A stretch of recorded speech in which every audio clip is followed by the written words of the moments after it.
So it's a Sunday and then naatay project for today. Ako rad ay what mo ilabot. Nakoy project for today.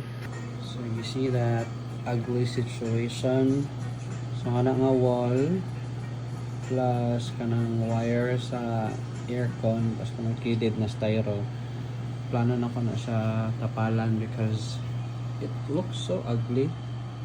So nakoy unfinished painting, so I'll try to make something up, something abstract niya. I-cover na ko siya diri na part.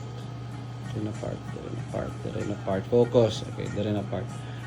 And then maybe lang di pa ko sure butang ako wallpaper na lang ko.